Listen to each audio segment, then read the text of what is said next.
Hey guys, here with Emile, and he's going to talk to us a little bit about mono fasting in the Amazon. He's just come back from Peru, where he's doing some really serious cleansing, and over in Peru they do things a bit differently, and it's pretty powerful stuff. So you want to tell us a little bit about the process that you were going through?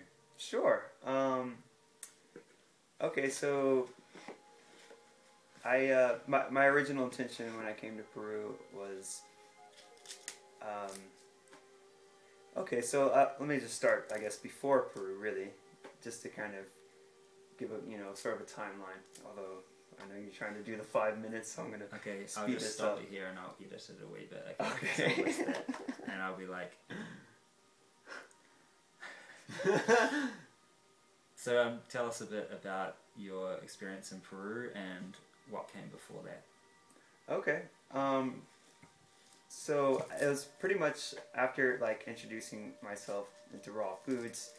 I really healed a lot of sadness and trauma of my past, and kind of breaking through depression, but still definitely felt like a bit empty in my soul.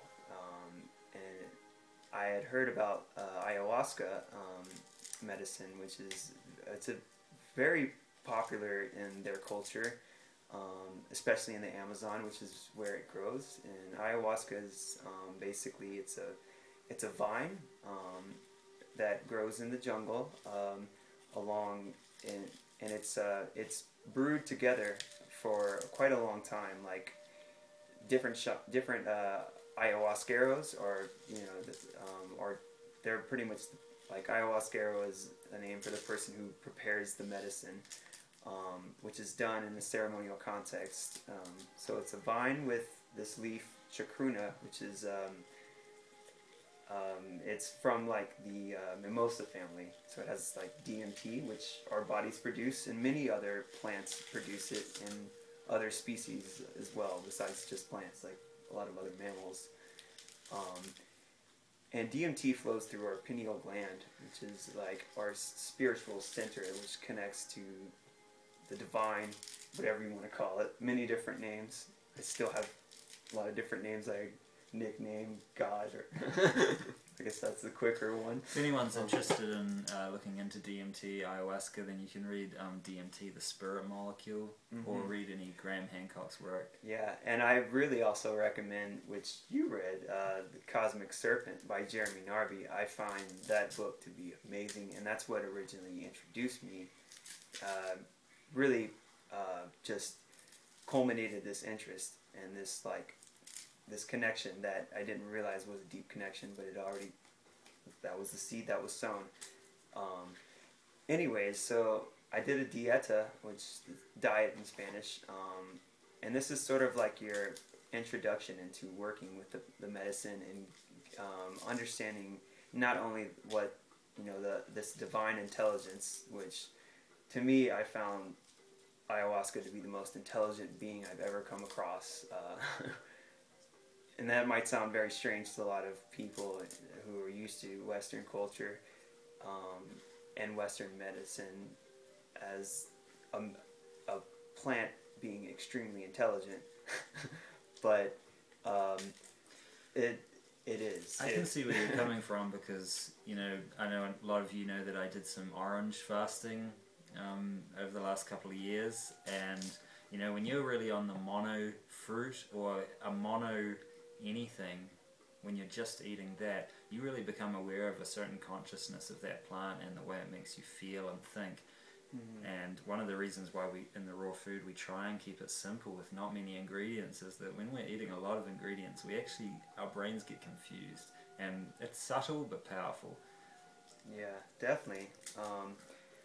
And so yeah, that's actually sort of the premises of the ayahuasca diet is we avoid salt, sugar, sex, alcohol, meat. The only meat that they would have in the diet, if you wanted, was a fish that was a vegetarian fish that was a local native fish that lived in the rivers of the Amazon. So there's many rivers that intertwine in this area. Um, so basically, you know, I stayed. Not only was it a mono diet, it was a very monotonous lifestyle where you sit in a tambo, which is like a real basic hut out in the jungle, with a little bit of mosquito netting around the walls. Sometimes you don't have that luxury.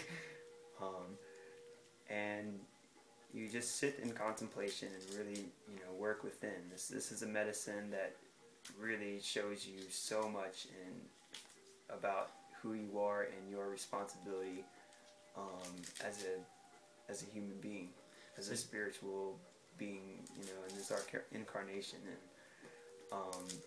you were say something? So during this time, you were just eating ayahuasca? No, I was definitely eating food. The ayahuasca is something that's done at nighttime. It's done in a ceremonial context at night.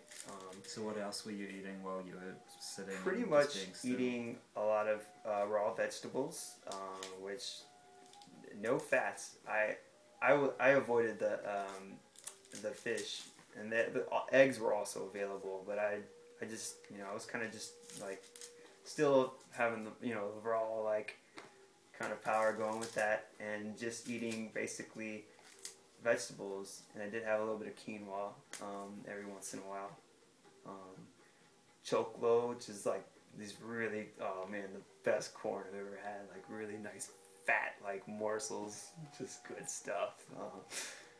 I just started to really appreciate food at a whole nother level because it was so simple. There was no, you know, like, I guess we're very spoiled, really. We have all these things that we can throw to add spices. There was no spice whatsoever, no heat involved in any of it. So it was a time of a really simple diet. And just to close up, what sort of benefits came from really simplifying your diet like that?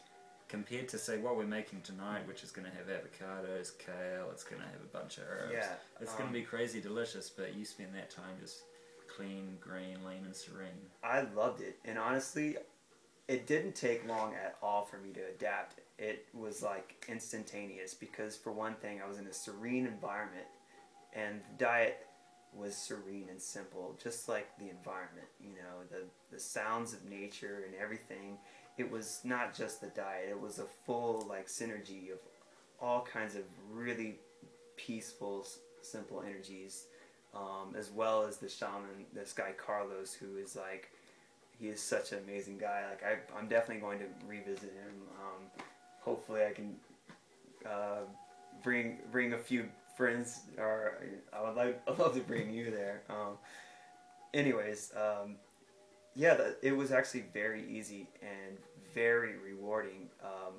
Did you find the simplicity of the food, the simplicity of your surroundings, had a simplifying effect on the mind, a calming effect? Yes, indeed. It and you know, it was a gradual process, like very subtle at first, and then also like during this dieta, I also would ingest a plant medicine every day. This was not done in the ceremonial context. This was done like as soon as I wake up. Carlos would mash the roots of different plants, and so I was there for a whole month doing this dieta. In my first week, I was taking something called ajo sacha. It's like a really extremely bitter flavor, like powerful, like garlic tasting, roughly pungent like drink. My first few times drinking it, I vomited it out. You know, my body just couldn't handle the intensity of all the alkaloids. And then my second week, I took mucura and tobacco juice, which a lot of people were like, what the fuck? Why would you drink tobacco juice? But it is extremely beneficial. It's a very, very medicinal plant. And the tobacco that grows in the Amazon is very different from like your Turkish tobaccos or domesticated American tobaccos. These are not hybrids. These are wild plants that they know, like, they have such a deep understanding. These shamans, they're like, not only are they like doctors and people who go into the, you know, the spiritual realm, they are like professors of the land around them, and the nature is their university. Each plant is another teacher who's taught them something new, you know, and they've the power of the shaman really depends on the power, like the intensity and duration of their dietas with different plants. Cool. And each plant will teach you something different. And I was only there for a month. I gathered a lot, but not nearly as much as you can gather. And I've only just kind of like scratched the surface, but it's enough to it's like starting a spark, and the fire is just kind of creating some smoke, and a few flames are just starting to kind of pop up. But yeah, it was amazing. Hopefully we've just better cut this short at about 10. Yeah. Hopefully this was really interesting for some of you guys that are working on simplifying the diet, you guys in detoxification that are on the juice fasting and all that sort of thing, and also you guys that we've been talking with about maybe doing a Living Food Lovers trip to South America to look into this sort of stuff ourselves. I'm going back, so I would love to go with a group of people who like really want to work, you know, within and do some magic, and what better way to go to a magical place. This is such an epicenter of love and healing. There's so many people from all over the world who go to South America, Ecuador, a lot of different regions for deep healing, and I've never come into contact with so many different synchronicities of different people to teach me lessons in my life. Like, I still reflect upon everything that I've gone through every day, like, you know, as I've returned to the States. So yeah, that's so we're gonna finish making dinner. We're in the midst of this huge kale salad, and we're gonna make a smoothie. So I guess we'll make some more videos, and you'll see the meal progress. All right. Cool. I'll just cut it. All right. That was cool. Yeah, that was really cool. We still managed to knock 12 minutes. Yeah, that was fun. No, that's cool, man. It's really nice to you know, share a story like that, because to me that, like, it was such a life-changing journey, and it still is changing my life. You know, it's funny, like how the story hasn't ended. It's still continuing. Oh, totally.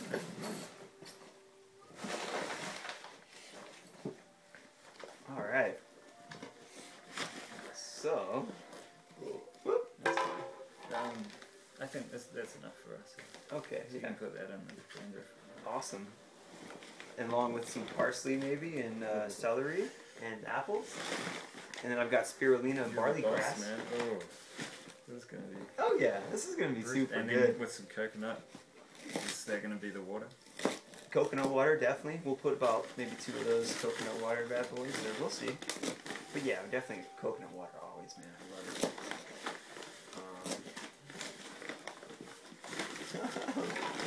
Oh man, it's so nice to have someone who, like, another raw Buddhist to pair food with. I've never done this before, except for at the time at the retreat center in Hawaii, where the cooks were really cool people. They like, Can you hit that? oh yeah, the red one. Yeah.